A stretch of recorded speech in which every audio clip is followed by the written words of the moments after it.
Mysore Pak popularity చూసి అదేదో పురాతనమైన వంటకం అనుకుంటారు.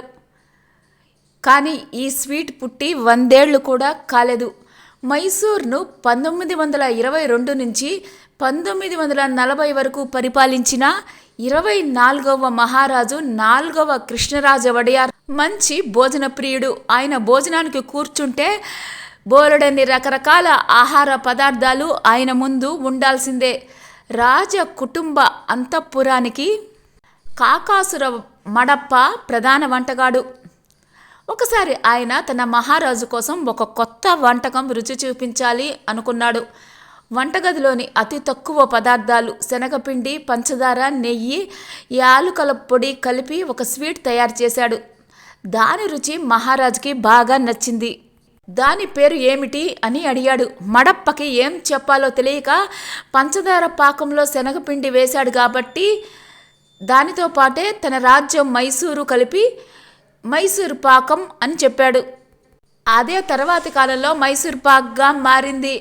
మహారాజు కృష్ణరాజు వడియార్ మైసూర్ పాక్ రుచి కేవలం అంతఃపురానికే కాకుండా ప్రజలందరికీ తెలియాలి అని అనుకున్నాడు.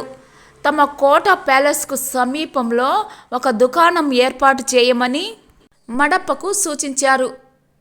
ఆ విధంగా రాజకుటుంబ ప్రధాన చెఫ్ మడప్ప 1935లో మొదలుపెట్టిన షాపే ఫేమస్ గురు స్వీట్స్. వాడియార్లు ఈ స్వీట్ని బ్రిటిషర్లకి గిఫ్ట్గా పంపారు. వాళ్లకు ఇది నచ్చింది. మైసూర్ పాక్కి మరింత ప్రచారం వచ్చింది. మైసూర్ పాక్ స్వీట్ జనంలో ఎంతగా పాపులర్ అయిందంటే ఇండియా మొత్తం మీద ఈ స్వీట్ అమ్మని ఊరే కనపడదు. మైసూర్ పాక్ తయారీకి పదార్థాలు కూడా చాలా తక్కువ. మైసూర్ ప్యాలెస్ దగ్గరలోని దేవరాజ మార్కెట్లో సయ్యాజీరావు రోడ్లో ఈ గురు స్వీట్ షాపు ఉంటుంది.